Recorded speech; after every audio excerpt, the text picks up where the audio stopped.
What's going on, guys? Good evening. Welcome back to United View. Hope everyone is doing very well. We're making a bit of a habit of this, you and I, aren't we? These evening shows, yes, these takeover shows. You know what? I'm going to stop saying maybe. I'm going to stop using the word maybe because this afternoon we were chatting about the latest developing news when it comes to the Manchester United takeover saga, never-ending story. I don't know, marathon, whatever you want to call it. It just... park that to one side, and I said I might see you later, maybe you never know. And wouldn't you know it, about an hour or so after we spoke about a preferred bidder being named within the next 7 days, or certainly a period of exclusivity for a certain bidder coming in the next 7 days, we are now bringing you this evening that there is going to be no exclusivity in this takeover saga. It's just left and right, 2 steps forwards, 1 step back. It's just constant, isn't it? But we're going to be bringing you the news, we're going to be bringing you the drama, the latest updates, the rumours. I know it's tedious, I know it's frustrating, but we want to keep you abreast of the latest developments in this takeover situation, because hopefully still it is... it doesn't even really matter which bid you prefer, this news that we are going to bring you this evening, because it's positive either way. Because the reason there's no exclusivity, to cut through it all, the reason there's no exclusivity is because both bidders are essentially doing the due diligence and doing the things that an exclusive preferred bidder would be doing. So either way, I guess it is good news, but we're going to get through it. We're also going to talk a little bit about Mason Mount this evening. There's a bit of an update from Fabrizio Romano. Hello guys, welcome back to the channel. I was watching the video and KG is bang on about some of the mannerisms, by the way. I mean, add-ons for the young boy. It's excellent. So we're going to get into all of it. So be sure to smash a like on the like button. Be sure to subscribe bottom right hand corner. Remember, you can join the UV Members Club. Links in the video description. It's also the pinned comment in the live chat. You get your badges, your emojis, your exclusive members only content. New episode of UV Raw dropped today after I finished up the stream earlier on, with KG going to Carrington for the first time. A behind the scenes look at KG, that comedian, going to Carrington for the first time. His experience, we've actually got a clip of that I'm going to be showing you later on during this show, so look forward to that. And right off the bat, look at this, right off the bat, speaking of members, big up Vicky, long-time member, Witterbird, whatever you want to use, whatever name you want to use, has gifted 5, count them, 5 United View memberships. So you... possibly those people that have been gifted those memberships can go and watch UV Raw, the latest episode with KG going to Carrington. Certainly, I've watched it again. It's well worth a watch, certainly. And big up those new members who are King, Andre, Aaron Walker, Marie, and Jason are the latest members of the UV Members Club as well. Mysterious Rocket. Why is it mysterious? That's an interesting one. Says, with a contribution, appreciate the contribution, says, Sir Jim will be dead by the time this deal is done. I did not expect that super chat took a left turn, didn't it? My goodness me. Well, now we know the mystery is behind the rocket. Wow. That was... We'll swiftly moving on. Let's talk about the takeover stuff, and let's talk about the latest developments. So after we spoke so much earlier on about how the news from Mike Keegan and from the Times was that basically within the next 7 days we should know who the preferred bidder is, who the bidder going into a period of exclusivity is, and it's pretty close. Sheikh Jassim bin Hamad Al Thani from the 9-2 Foundation, his latest bid, his 5th bid, is much closer to the valuation of Sir Jim Ratcliffe and Ineos's bid. Of course, Ineos's bid is for less. It's less on the table and for a smaller amount of Manchester United, but it values Manchester United at close to that £6 billion mark. But reportedly, Sheikh Jassim's latest offer is much closer to that. The 9-2 Foundation have also had what they describe as positive talks over the last 72 hours with the Glazers, with the Rain Group, of course, those being the merchant bank that are facilitating this sale of Manchester United. So it's close. The reports were earlier that we were going to get this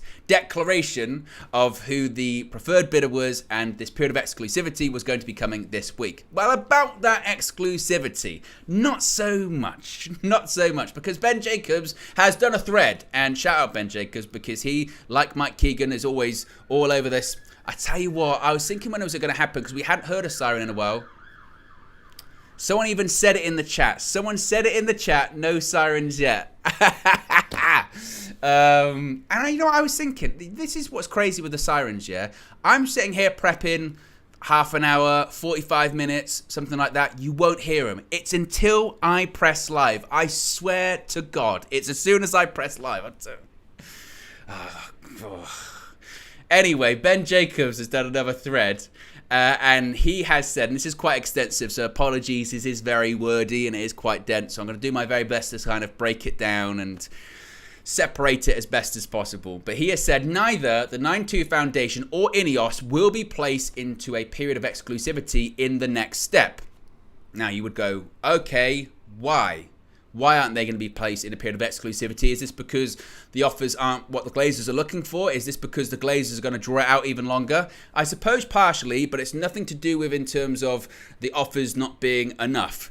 Now, he continues by saying at this stage, it's not seen as necessary to conclude the process, i.e. they don't think they have to put a bidder into a period of exclusivity to conclude this entire process. Why? Because we are entering, what Ben Jacobs is saying and what other journalists are saying, into the final weeks of this takeover saga. But reportedly, both groups, both INEOS and both of the 9-2 Foundation are in deep talks and being ready to win or complete. Because of that, they are both at a stage where they're essentially being treated as if they were in an exclusive period with the Glazers, but they're both doing it, so logically, neither is exclusive. The reason for this, according to Ben Jacobs, is because the process is somewhat transactionally backwards. Yeah, tell me about it. This entire process is backwards and dumb and drawn out and idiotic. But he continues saying, many tasks and talks typically associated with a preferred bidder have been done already with both groups. So there is no need to tell one that they are exclusive, and without it, a preferred bidder title means little.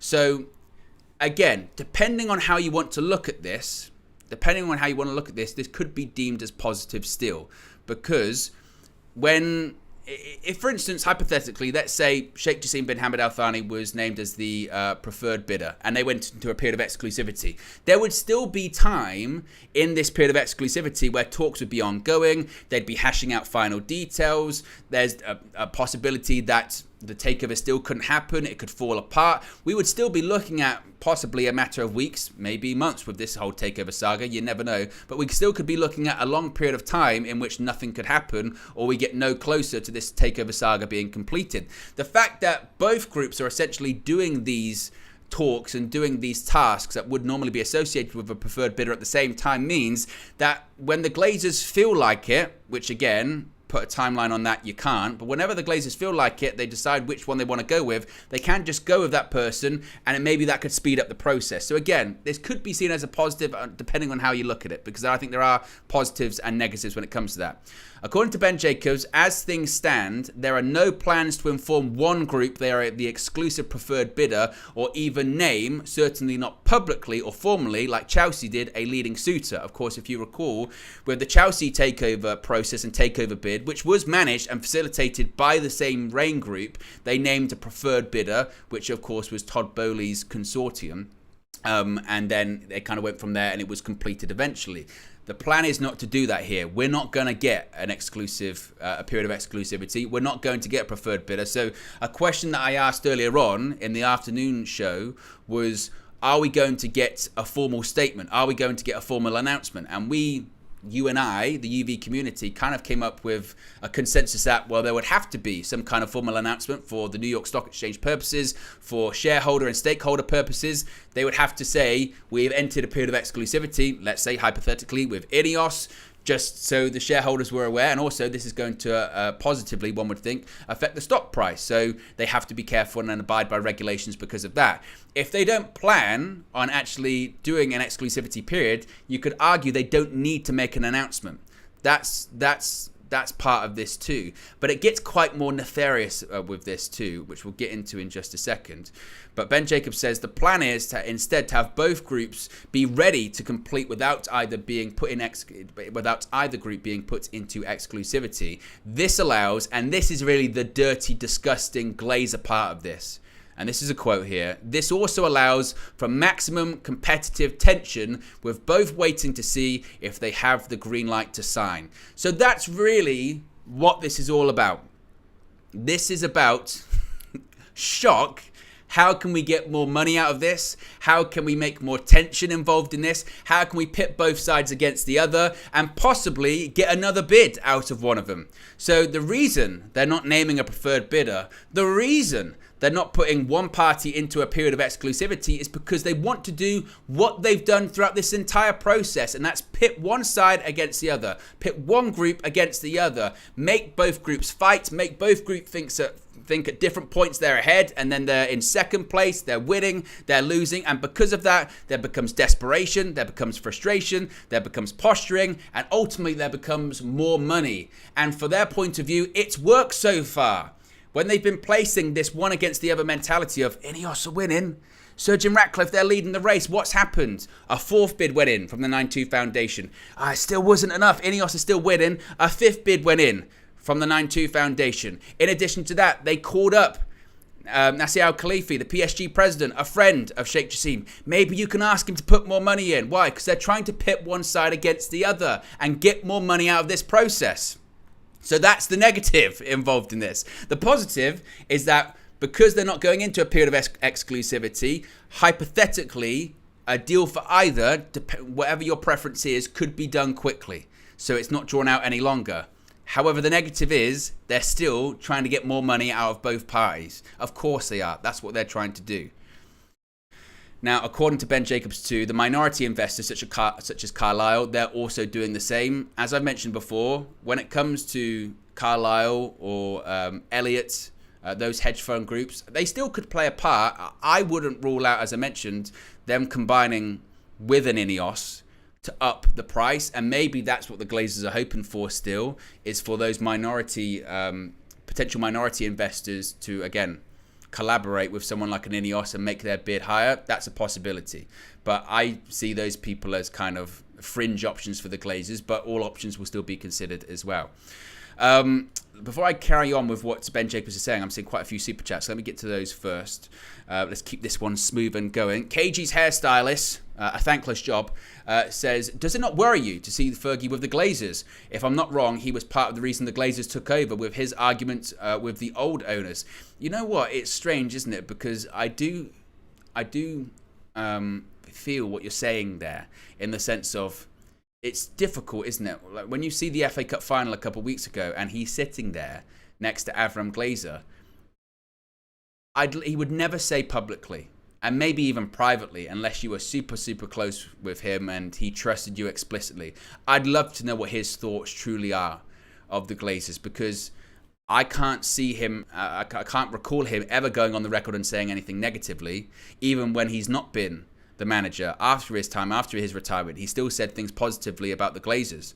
So it's a real conflict, I think, of any Man United fan, of seeing him sat there. It's just conflict in general.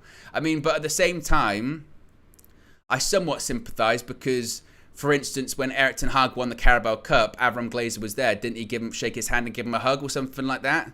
Because he's the owner of the football team. And it's difficult. What do you guys think about it? Let me know your thoughts about it in the live chat. We'll get some of your comments up. Amanor says, Owen, I am sick of this saga. Big up to you, though. You and me both, Amanor. I think everyone is, without doubt. And I have noticed that.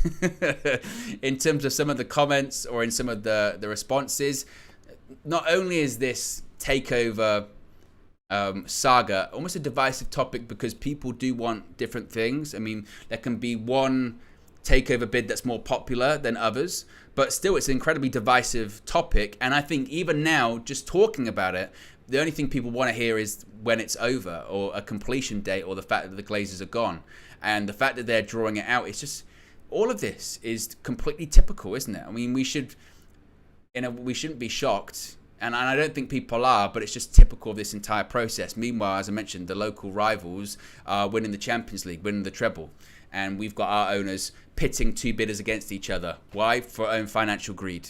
That's all it's about. And this is all it's ever been about. This has never been about success in terms of running a football club properly, winning trophies. That's just a byproduct. A byproduct of the Glazer ownership is if we happen to have won a trophy at any point. That was lucky. It wasn't intended. It was purely a byproduct, purely a coincidence. even when we've signed players that we have perceived to be big players, franchise players, major players, or what we thought at the time would be good signings, I don't even know if it was with the intention of, oh, they'll really help the team. Again, that might have been a part of it, but the first thought really was, how many shirts can they sell? What's their brand like? How many followers do they have on social media? That's something that the Glazers have been saying throughout this entire takeover process. Oh, United have got 1 billion followers across the globe. Therefore, they're worth this amount. And as I've said before, they talk about the potential that United has. Any bidder worth their salt would ask them, well, if they've got this potential, why are you looking to get rid of them? Well, we need to put money in and we don't want to. If they've got all this potential, why don't you just maximize the potential yourselves? If they're such a great asset, why wouldn't you just want to keep them yourselves? Oh, because we can't be bothered. Because again, it's all about money. Mysterious Rocket says, once a bid is accepted, how long will it take to complete? Is there any chance that the transfers could be pushed on with the new owner so soon?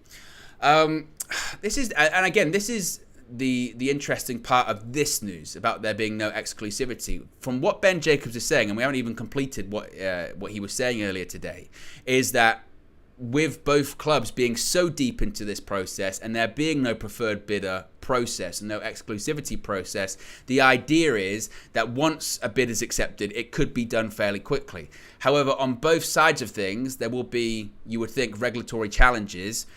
It's been documented for the 9-2 Foundation.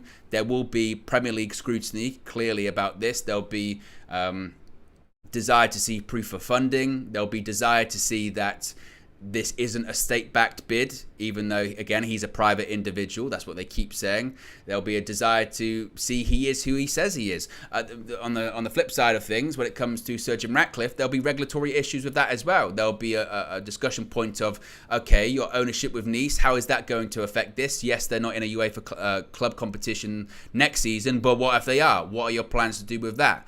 And also, in terms of there was reports, wasn't there, of minority shareholders within Manchester United being concerned, being worried, consulting lawyers, possibly threatening legal action if indeed the Glazers do a deal with Ineos, because they feel they'd be excluded from this potential takeover situation, and then possibly looking at, Cayman Islands law and precedent regarding it. So either way, you do think that there will be time. I just don't think it's going to happen overnight like that. Oh, they've accepted. Oh, what a goal that is. Is that Robbie Keane? My goodness, I've just got Soccer Raid in the background. He's just put one in off the post. Unbelievable.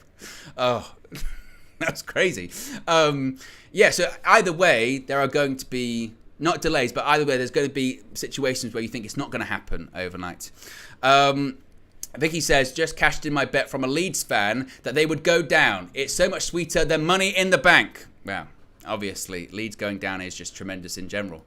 And the thing is, who knows when we'll see Leeds back in the Premier League? Hopefully not for ages as well. Hopefully that's not going to happen anytime soon. That would be tremendous too.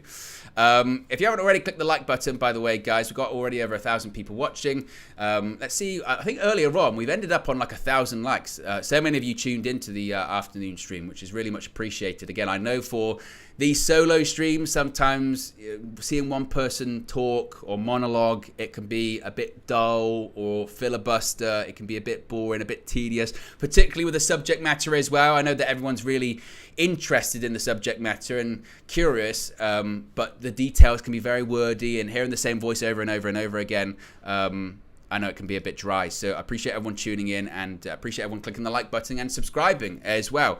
I'll go back to what Ben Jacobs was saying too. He continued by saying, it's important, nearly broke my microphone, Jesus. Important to say, simply for full context, no sale is an option as well, should no green light be given to anyone. It sounds obvious and it would be deeply unpopular, but the process can result in 3 things: full sale or a change of control, minority sale or no sale, which is strange because that's 4 things. I think full sale or change of control is meant to be one, and a minority sale is the other, and no sale. I think we're past the point of no return when it comes to no sale, to be honest with you. I think that I can't see. Imagine going through an exploration of strategic alternatives for 7 months. Bear in mind, when this process is completed, let's say hypothetically it's not done till July.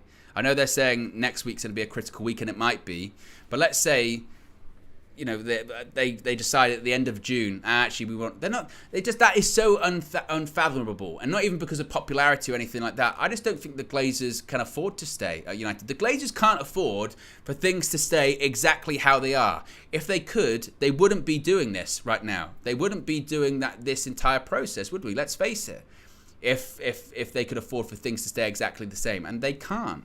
So I see that as near impossible, the idea of the Glazers sticking around in their current role. It's not impossible that the Glazers are going to stick around, of course. They absolutely could stick around in this, in terms of being a minority shareholder, because, of course, that's the Jim Ratcliffe possible situation. But as things stand, the Glazers sticking around with their full 69% ownership, I just think is almost impossible, honestly. That would be ridiculous. It would be crazy. But don't rule out anything, I suppose. You never know. He also continued by saying preferred bidder was a really important title in the Chelsea process, which, of course, as I mentioned earlier on, was also run by the Rain Group due to a race against time and multiple suitors.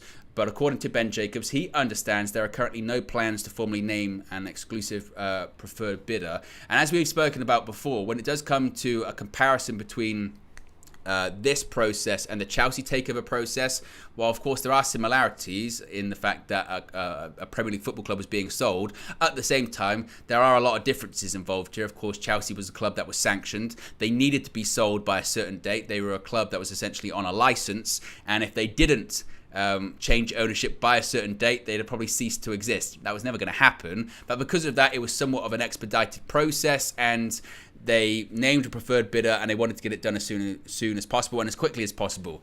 That's not really in the wheelhouse of the Glazers. They could care less about getting it done as quickly or as soon as possible. What they care about is the price point here. All they care about is getting the most money possible. It's not about time. It's about getting the money that they're looking for. And clearly, they've got a number in their minds that they want to get to, or they feel like they can at least get very close to. So to compare it to the Chelsea takeover process, it's not exactly the same as well, even though Sir Jim Ratcliffe, of course, he was involved in that Chelsea takeover process too. It continues by saying, for clarity, preferred bidder implies and usually comes with exclusivity, since without it, door remains open to others, and the title itself means little. And usually once a preferred bidder is named, there are certain tasks, whether due diligence or further negotiation, that takes place. And that was kind of my point I was making previously, is that if either entered a period of exclusivity, let's say hypothetically it was the 9-2 Foundation, there could be a situation where United announced, okay, we're entering a period of exclusivity with Sheikh Jassim and the 9-2 Foundation, but at the same time, that could still lead to more periods of negotiation. That could get to a point, like I kind of theorized before, that they say, we're happy with this offer, we think you're close, we're just looking for a little bit more. Can you squeeze out a little bit more? And that whole process itself could take a bit of time. If they're doing that now, parallel with the other bid, hypothetically, that could speed up their process. But as I mentioned, in my opinion, it's not really about speed to them. It's more about a desire to get as much money as possible and play one side against the other. And that's what it's all been about. It's all posturing, leverage, and strategic. In a process that's about strategic alternatives, this is still about strategy from the Glazers, and still obviously all about money too. And it's just, it's ridiculous, really. But instead of having a preferred bidder, many of these aspects have been or are being done now, according to Ben Jacobs. Multiple groups are being lined up for completion, but his understanding is they won't now be formally told if they're leading or preferred before effectively being informed they've actually won. So that kind of does fly in the face also of those other reports that were out there that said, oh, Sir Jim Ratcliffe and Ineos, they're believed to be leading the race.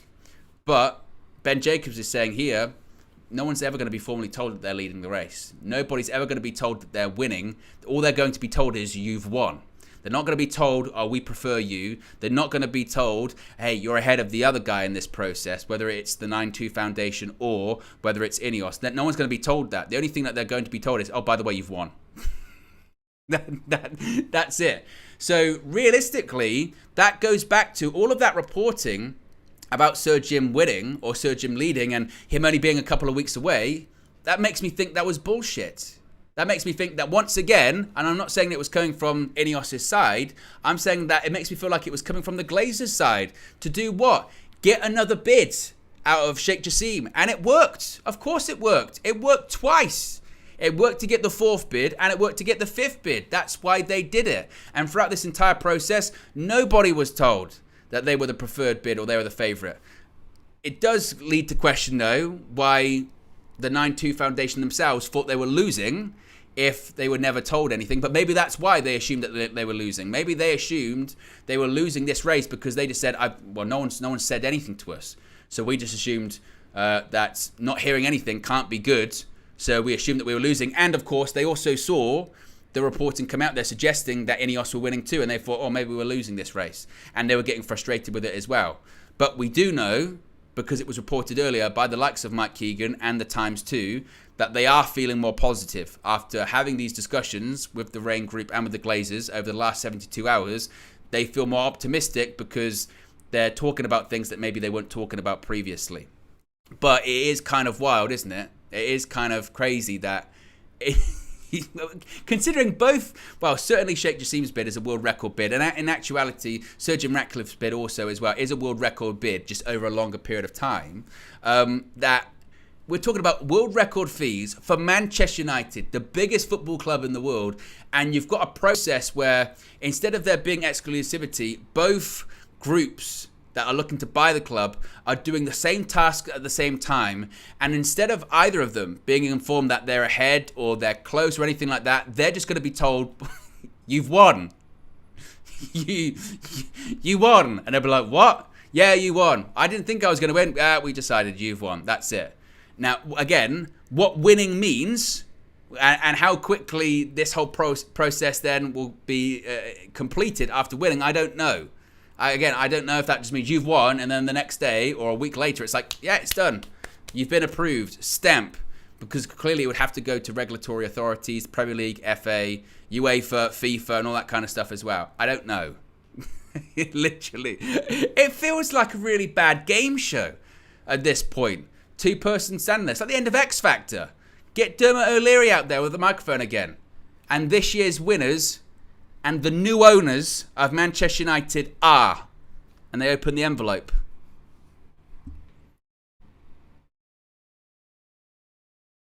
Ineos.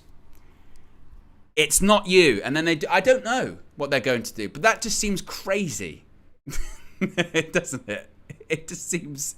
But then this whole process has seemed crazy and bizarre.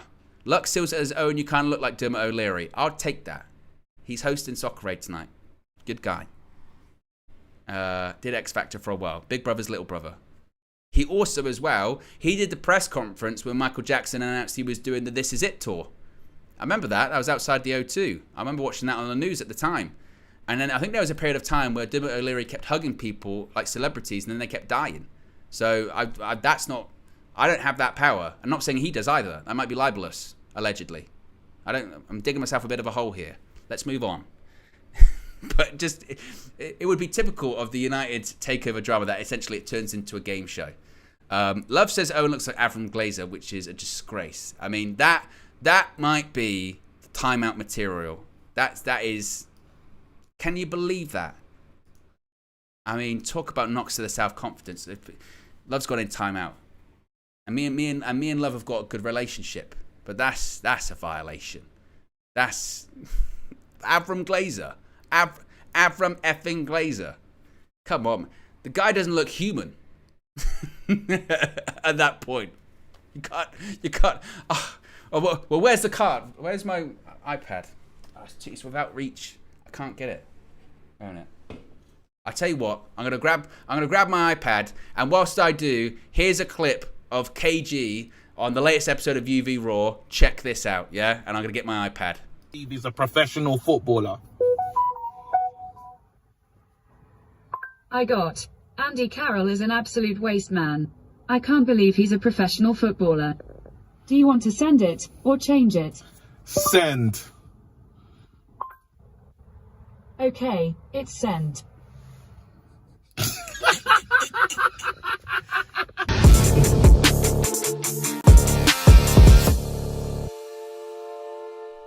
Classic KG the comedian. Classic Mr. the Comedian, that one, KG. And I tell you what, in an attempt for me to get my iPad, like my headphones connected to it, it's all a disgrace. It's all a disgrace. But that's what happens when you call me Avram Glazer, yeah? I say...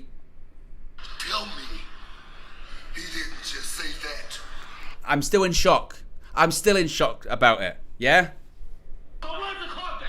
Where's the card? It's got to be, I mean, it's a bookable offence. It's a bookable offence. I think it's a disgrace. How much of a percentage of a disgrace is it, Marcel? 100%. 100%. It is. I tell you what it is as well. It's...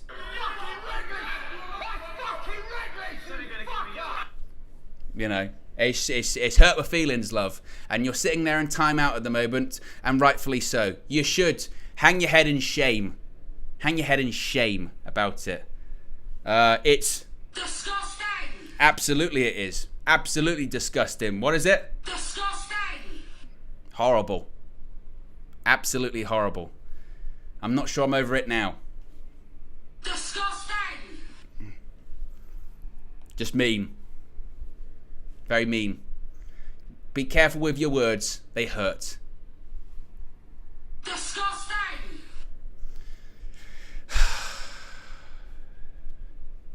What else have I got on here? Saying I look like Avram Glazer. You are on crack! I mean, absolutely. Disgusting! Wow. If you haven't already, click the like button. We're less than 30 likes away from 300. So if you haven't already, click the like button as well.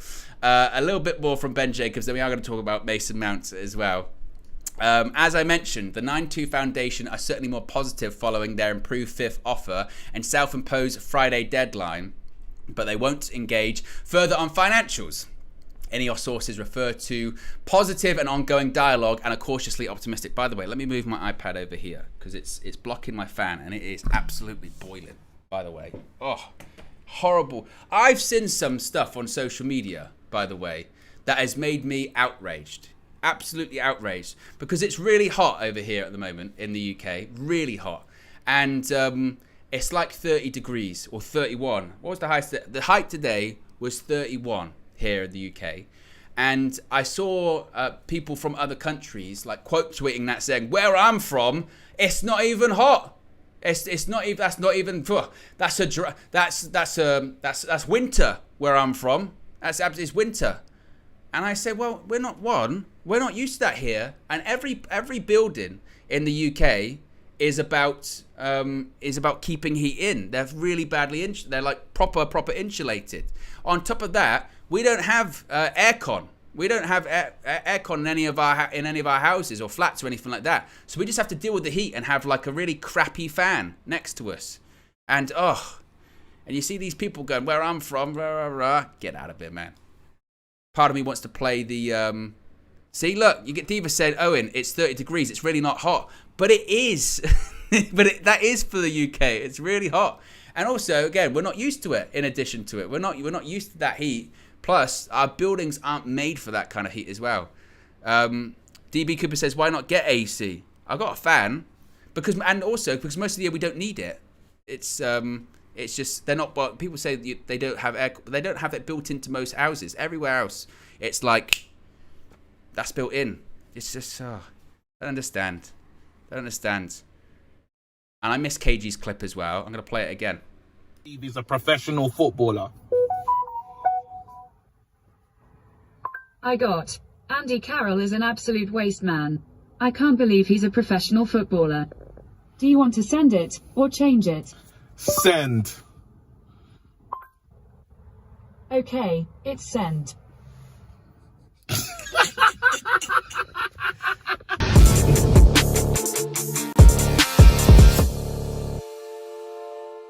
Much better. KG always cheers me up.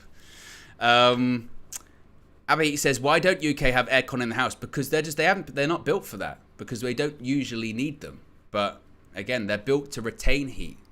So it just means it's all constantly boiling. Absolutely boiling. Love says, Owen, I hope I haven't burned any of my bridges between us both. I love you always, mate. Red card from me. Look at him. Look at him coming back here, trying to make amends. It's all right. I don't hold a grudge at all. I just, when you said Avram Glazer, I just thought it was disgusting. That's just what I thought it was. I can't forget that ever. I remember a time which love was nice to me. He was special. Someone said, look at the chat before that. He violated again. Did he actually? I mean, we're fully off the rails at this point.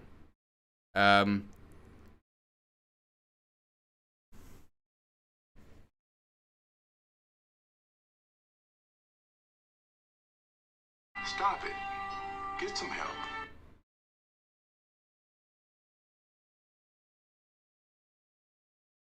Tell me he didn't just say that. Son of a bitch!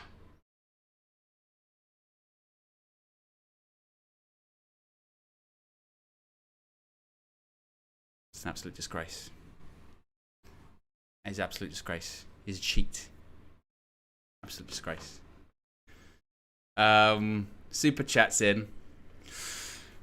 Oh, actually, we've got quite a few, actually. Let me see if I am caught up.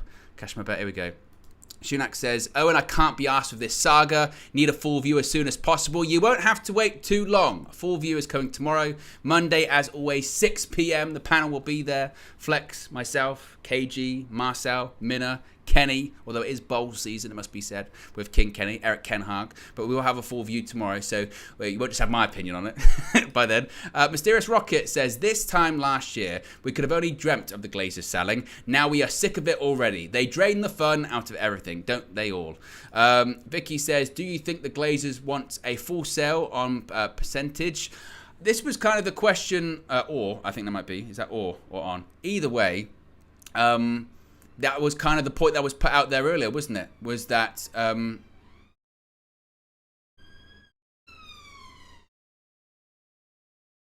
disgusting.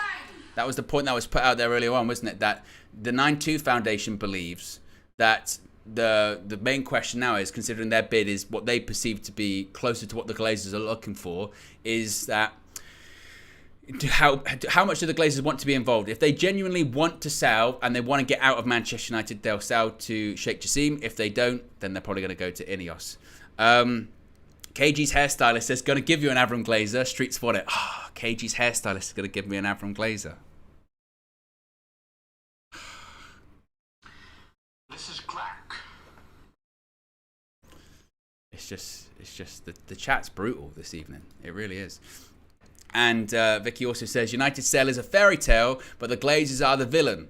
Who are they? Well, what villains are they? Well, they've got to be all-timers, isn't they? All-time villains. We're talking Lex Luthor. I mean, with the boldness. Maybe something like that. What villains are they? Well, there's multiple of them as well, isn't there? So it's sort of Legion of Doomish, really. Injustice League, maybe. Something like that. Sinister Six. That's good. That's really good. Compost Smurf. I like that. Palpatine. Yeah, lots of people saying Emperor settings. That's true as well. They're sort of very Emperorish, aren't they? Yeah, I agree. But there's too many of them. It's Emperors but worse. Emperor but worse, because they're sticking around. Because there's more of them. And then with the Emperor, he didn't die for ages, did he? Not that I'm not wishing death on anyone, but the point being is they kept coming back. Spoiler for episode 9 of Star Wars, but it starts off somehow Palpatine has returned. I saw that in the. I've got to stop pressing this button. It's really tempted to constantly press this button. I don't know how KG doesn't do it. Honestly, disgusting. I mean, it really is. Where was I? Oh yeah, so as I mentioned, the 9-2 Foundation are certainly more positive following their improved fifth offer and self-imposed Friday deadline. As I mentioned, Ben Jacobs said they won't engage further on financials, which I don't agree with, because he's just done a whole thread there saying that they're both essentially in periods of exclusivity, or there isn't going to be a preferred bidder or period of exclusivity, because they're both doing the due diligence that a preferred bidder would be doing at the moment. So if you were that close and you're that deep into the process, you then don't just then suddenly go, yeah, I'm just not going to talk about financials anymore. That's what the whole thing's about. It's all about financial. So I don't really buy into, they're not going to engage any further on financials, because if they do, then they basically give the whole situation to Ineos, really. So I don't know if I necessarily agree with that too much, but according to Ben Jacobs, Ineos sources refer to, quote, positive and ongoing dialogue and are cautiously optimistic, but then they have been this whole time. He concludes by saying Manchester United fans are frustrated at the lack of clarity, and as are the groups, and this is ultimately down to not putting one suitor into an exclusive period. The Glazers can amazingly undertake almost the entire process without showing their hand, which is what they've been doing since the beginning. From the very, very start, we have heard and seen those reports from people suggesting that the 9-2 Foundation, Sheikh Jassim, Sir Jim Ratcliffe, Ineos, even the sort of minority bidders were all very frustrated because there was this feeling of, do they even want to sell? Why? Because no one's hearing that much. And there was doubts about how much they really wanted to sell. Was this just kind of a feeling out process? Was this just an attempt to maybe get another loan at United? Was this just an attempt to drive up the share price? Like, what are their true intentions here? And really, because they're not putting any bidder into a period of exclusivity, because they're not naming a preferred bidder, as Ben Jacobs said, they can really go out through this entire process and still remain pretty quiet on it all and not show their hand. And again, why do they not want to show their hand? Because it's about money. Because it's all about money. It's all about getting the highest amount of money possible. And their opinion is that as long as they remain quiet and they remain vague and they remain mysterious and they pit one side against the other, they can keep driving up the bids and they can keep making more money. That's all they're trying to do throughout this process. But they nearly ran afoul of Sheikh Jassim because of their mysteriousness, because of not really saying anything, because of pitting one side against the other. You had the 9-2 Foundation become incredibly frustrated and issue an ultimatum. And seemingly, when they did that, the Glazers went, well, let's not go crazy here. Let's not get too angry. Let's not get too frustrated. We do want to sell. And now we're in the position that we're at now. So it's all just one horrible game that the Glazers are constantly playing. And I'm like you guys. I'm tired of it. I really am. And like you, I'll be glad when it's done. And he finally says, Ben Jacobs, for those asking, preferred bidder tends to come with exclusivity. Without it, any group can continue talks or change bid, thus dynamic again. So it's significant because it shows both groups being fully readied for completion before the Glazers reveal what they want to do. And that's a key thing too, that because there's no exclusivity, because there's no preferred bidder, both sides theoretically can continue to raise the bid if need be. So they can continue to pit both sides against the other, and they can continue, possibly, to put in another bid. I know Sheikh Jassim said he wasn't going to do it, but let's face it. If tomorrow, sometime through the afternoon or tomorrow morning, whenever it may be, if you see a thumbnail in your subscription feed saying 6th bid and a picture of Sheikh Jassim, the same picture, will you be surprised? I won't. I don't think anyone will be if they hear 6th bid. Or a picture of Sir Jim Ratcliffe that says new bid or improved bid. Will you be surprised? I won't be, because that's what this process is. The biggest mockery throughout this entire thing was the idea that there's going to be 3 rounds. And at the end of the 3rd round, that was it. No more bids coming in. Ha ha ha ha ha. Laughable. Do I even have a sound effect for that? I don't think I am. I mean, you could argue, actually we do have some quotes from the Glazers. They said throughout this entire process it was, What are you doing? Nothing. Me? Just hanging around. that's been it. That's been it the entire time. What you been doing? Nothing. Just hanging around. There's a takeover going on. Is there? We just been hanging out. That's it. That's all they've been doing. I love that one. What are you doing? Nothing. Me? Just hanging around. That's actually it. It's too much, man. It really is too much. Now, before I leave you this evening, I do want to talk a little bit about Mason Mount as well, because there's a bit more Mason Mount news, and again, it comes from Fabrizio Romano. This will probably we'll go into a lot more detail about this tomorrow morning on the Transfer View, 9 o'clock. As always, tomorrow morning there will be a Transfer View. Flex and myself will break down the latest Manchester United news and goings on and things of that nature. So we'll be more in depth about Mason Mount, some other targets. There have been some other reports and rumours about striking options, Kim Min-jae, possibly those talks stalling. We'll get into that tomorrow morning as well.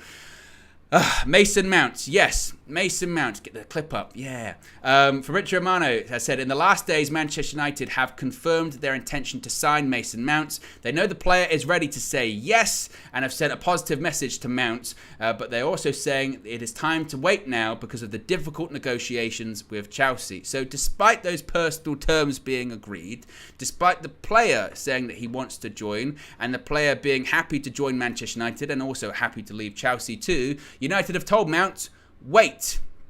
You've got to wait. Why have you got to wait? Because we've got to negotiate now with Chelsea. And like the Manchester United takeover, this is going to take a lifetime. And this was my concern with this too, is there is such a big discrepancy and such a big gap between what United are willing to pay and what Chelsea are looking for. That worries me. That alarms me.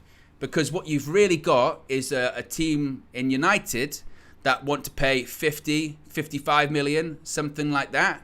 In the meantime, you've also got Chelsea, who reportedly are looking for, I think Fabrizio Romano said 80 million euros, which is around 70 to 75 million pounds for a player that's got 1 year left on his contract. And people can say, yeah, but you said you'd get Harry Kane for 100 million. There is a massive difference between Mason Mount and Harry Kane. Massive. Harry Kane is a talismanic figure who gives you 20 plus, 25 goals a season, guaranteed every single time. He is critical to Spurs. To them, he's worth way more than 100 million. The fact that even that's a conversation is because he's got 1 year left on his contract. A Mason Mount with a year left on his contract is worth about 50, 55. He is not worth 70 million plus add-ons. That is ridiculous. Absolutely nuts. And United are right to negotiate when it comes to that. But at the same time, he's also not a player, and I don't know what you think about this, he's not a player where you should be dragging out your entire transfer window over. We have got, as I've said before, way too much to do and way too many players that we need to get, way too many positions that we need to recruit for. We can't be spending, we can't afford to be spending the next 6 weeks trying to get this Mason Mount deal together, or this Mason Mount, can we get closer? Because also as well, do we really believe if United are negotiating for Mason Mount, that we'll actually be able to negotiate Chelsea down to 55 million? Do we believe that John Murtough has that about him? Last summer, we ultimately got the majority, not all of them, but the majority of the players that Ten Hag wanted. But a lot of them were a massively inflated value because we were slow and we didn't do things quickly. With Mason Mount, I just don't see United being able to negotiate Chelsea down. Ultimately, Chelsea do need to sell, so we are, like in terms of the takeover, another game of chicken and another game of bluff that both parties are doing here. But we don't have time for that. We just don't, and we need to look at other options if it's going to take that long. And whilst Mason Mount wasn't my first option for a midfielder or anything like that, as I've said before, if Ten Hag wants him, I'm all in with Eric Ten Hag. So if Ten Hag believes that he's the right guy for him and he's a player that he wants, then I say Man United get him. But also, there is a balancing act here, isn't there? There is a balancing act where they have to then go back to Eric Ten Hag and say, look, boss, we've agreed terms with him. He wants to come. We've already basically agreed a contract with him. All of those details, that's no problem. There's a big gap in the price. And we think 55 million's fair. Even maybe 55 plus add-ons going up to 60. That's probably fair. 70 million or possibly even higher than that is laughable. Absolutely laughable. And I know it's a different comparison because Alexis McAllister had a release clause so that one could get done quickly. But at the same time, United need to be ruthless in terms of incomings and outgoings this summer. Outgoings in terms of you're not good enough, you're off, clear off. I know it's not easy to do as that because the contracts that a lot of these players are on are so high that a lot of clubs just won't touch him, and these players don't want to leave because they know they're not going to get a contract that good anywhere else. But at the same time, if people are messing around in terms of transfers and clubs are playing hardball, then we'll just go, all right, then they won't do anything. Because at this point, where would Mason Mount go? Would he go to Arsenal? Probably not. They're looking at Declan Rice. They're looking at Moises Caicedo. So you would think Mount to Arsenal is unlikely. Would he go to Liverpool still? I guess that would be a possibility. But I don't think any club would be paying 70 million for him, really. So, again, United have to be ruthless and United have to be cutthroat. And maybe United need to put pressure on Mason Mount as well and say, have a word with Chelsea. Not only tell them you're leaving, but also put a bit of pressure on. Because Chelsea have got their own financial issues. And maybe it's with Pochettino too. What would Pochettino be thinking? If this guy don't want to be here, just get rid of him. Go. But if United end up signing Mason Mount for 70 million, that would just prove that nothing's really changed when it comes to Man United's transfer strategy or anything like that, really. That's what it would suggest, wouldn't it? But again, we'll have more details on that in the morning on the transfer view. 9 a.m. with Fleck and myself. What do you guys think in terms of how much he's worth? Some people are saying 35. So people are saying even 55 is too much, which is quite interesting. I mean, that's what United are willing to apparently pay is 55. But this market, Man United just always just manage to get like the worst deals in these markets. It's just the worst, isn't it? How many likes are we on? We've got 1,000 people watching. We are currently at 357. So by my maths, that is 143. 143 likes away from 500. So if you haven't already, click the like button as well. That's the kind of maths I'm bringing for a Sunday evening. In terms of the subscribers, you can see on top right hand corner, we did a thing earlier on when we got to 600. Getting to 700 I think would be a massive ask. I think would be a probably too much for us. Maybe we can get to 650. Maybe. That's 12. It's possible as well. As you can see on the screen right next to me as well, the full view is coming tomorrow, 6 p.m. in addition to the transfer view coming 9 a.m. What else is on tap for the remainder of the week? Tuesday, Flex and KG, actually a programming update.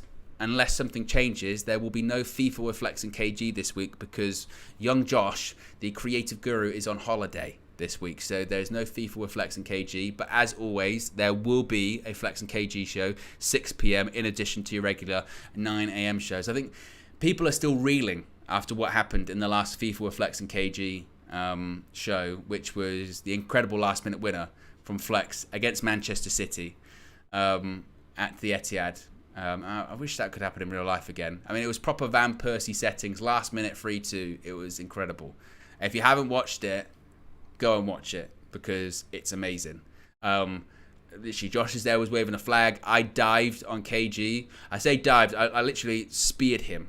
I speared him to the ground. And then me and KG in peak, because I don't know if you've seen me and KG are sort of athletes of the peak physical prowess. We couldn't get up off the floor. And we were trying to use each other as leverage to get up off the floor. And we both fell over doing that. And then I hit my head up on a light afterwards. But it's, for me, that is genuinely like an all-time UV moment, that Flex's last-minute goal. And then the celebrations that were going on there. It was amazing. But I did think to myself, what if someone walks in? Like, what would someone think if they walked into the studio and they just saw that at that point? You've got Flex rolling around screaming, oh shit, I'm this. You've got Josh waving a flag. You've got me and KG essentially wrestling. Amateur wrestling on the floor. It's well going like this. Like, what must they have thought? And then to explain it to them, what are you doing? Playing FIFA. Playing career mode on FIFA. So there is a week hiatus on Flay and his management style, but they're getting better. They are getting a lot better, and I know that becomes a little bit not boring, but they've still got a lot of work to do. This is the thing, and they've still got to at least qualify for top 4. Otherwise, they're going to get sacked as well. So again, that's not going to happen this week. That'll happen the week after that. Plus, as I mentioned, we'll be live transfer view every morning at 9. In addition to that, full view extra. The first one of those went out today. It was a full studio with the likes of Flex, KG, Steph, DJ, Haley, and Marcel. We're all in there, chatting about some end of season stuff. So today's first one was about player of the season, which is actually quite an interesting topic because I think they discussed Leacher, Casemiro, De Gea was in there, Luke Shaw, and who else did they say? Rashford. They all said that, and that was quite interesting. So if you haven't checked that out, check that out. There's more coming with that. Some really interesting topics actually reflecting on the season, flop of the season, plans for next season, moment of the season, all that kind of stuff. So that's quite interesting. I see a lot of people were saying Leacher in terms of player of the season. I mean, I wasn't there, but who would I go for player of the season?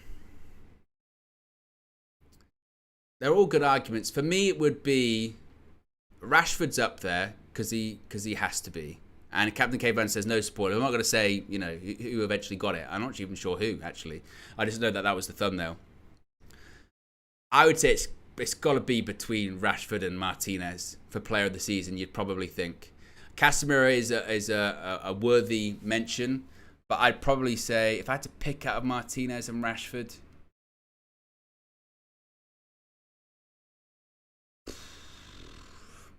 I probably would go with Rashford. I know that Martinez is a really strong option, and it's not just about goals, but legitimately, without Rashford this season, I don't think we achieve the things that we achieve, honestly. And obviously, when Martinez wasn't in the side towards the end of the season, it was noticeable, but we still did manage to get things done and get relatively most of the jobs done. Not like, obviously, the FA Cup final or anything like that. And I do think that had Martinez been in the final, maybe it would have been a different result. But I'm going to just say Rashford. I'd probably give Rashford just it. But Martinez is a future captain, no doubt about that. But as I mentioned, it certainly is a well-worthy watch, and plenty more of them are coming throughout the week as well, in addition to all of the transfer stuff, all of the takeover stuff. As I spoke about earlier on, as we spoke about today, it's going to be a really busy week, clearly. If those reports are accurate, and we are going to get some kind of clarification, not on an exclusive bidder or preferred bidder, but maybe an end to this saga, we'll be live for all of it. So if you haven't already, subscribe, bottom right-hand corner. Click the notification bell. You'll be notified every time we go live or a new video is uploaded. Siren, it wouldn't be a show about the siren wrapping things up. It's been a strange one this evening, guys. It's been a strange one. But thank you for joining me. Thank you for joining me all day today. Join me for the afternoon one and the evening one. I really enjoy these evening streams. So if you do like them, late night viewing might be something to consider for the season as well. Particularly as we have such a global audience and global community. There are people up at different times, or even if you're here in the UK, if you're like me, if you're in bed, you're always on your phone or watching something. So if you like these late night views, let us know. Comment section below or in the live chat, and maybe we can do something more going forward this season or this summer too, particularly when it's hot like this, because I ain't sleeping. Anyway, guys, have a great Sunday evening, and we'll be back with you bright and early 9 o'clock tomorrow morning. Peace.